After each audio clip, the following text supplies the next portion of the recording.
Media one ചാനലിനെതിരെ രൂക്ഷ വിമർശനവുമായി K Shailaja teacher. BJP. നേതാവ് കെ പത്മരാജൻ പ്രതിയായ പാലത്തായി കേസിൽ കോടതി തന്നെ വിമർശിച്ചുവെന്ന തെറ്റായ വാർത്ത മീഡിയ വൺ ചാനൽ പ്രചരിപ്പിച്ചു.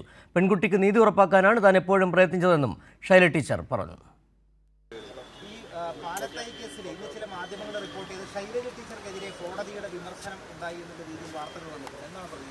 ചില മാധ്യമങ്ങൾ അങ്ങനെ റിപ്പോർട്ട് ചെയ്തതായിട്ട് കണ്ടു. ചില എല്ലാം മീഡിയ വണ്ണാണ് കൊടുത്തത്. അപ്പോൾ മറ്റേതൊക്കെ ഒന്ന് രണ്ട് മാധ്യമങ്ങൾ പകർത്തി കൊടുത്തു എന്നുള്ളതാണ് തോന്നുന്നത്. ഞാൻ എല്ലാം കണ്ടിട്ടില്ല. അപ്പോൾ ഇങ്ങനെയൊരു പരാമർശം കോടതിയുടെ വിധിയിലില്ല. എന്നെക്കുറിച്ചോ എൻ്റെ പേരോ ഒന്നും ആ കോടതി വിധിയിലില്ല. ഇതിൽ നമ്മൾ മനസ്സിലാക്കേണ്ടത് ഏറ്റവും നന്നായി കേരള ഗവൺമെൻറ്, കേരള പോലീസ് കേസന്വേഷണം നടത്തി പ്രതിക്ക് നല്ല ശിക്ഷ വാങ്ങിക്കൊടുത്തൊരു കേസാണ് പാലത്തായിലെ പെൺകുട്ടിയെ പീഡിപ്പിച്ച കേസ്. എനിക്ക് തോന്നുന്നത് ഇപ്പോൾ ഈ പ്രചാരണവുമായി ഇറങ്ങിയിട്ടുള്ള ചിലർ ഇങ്ങനെയുള്ള ഒരു ശിക്ഷ പ്രതിക്ക് കിട്ടില്ല എന്ന് പ്രതീക്ഷിച്ചിട്ടുണ്ടാവണം.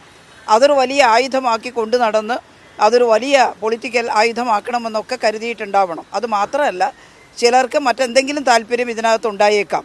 പക്ഷേ അതൊന്നും നടപ്പിലായില്ല.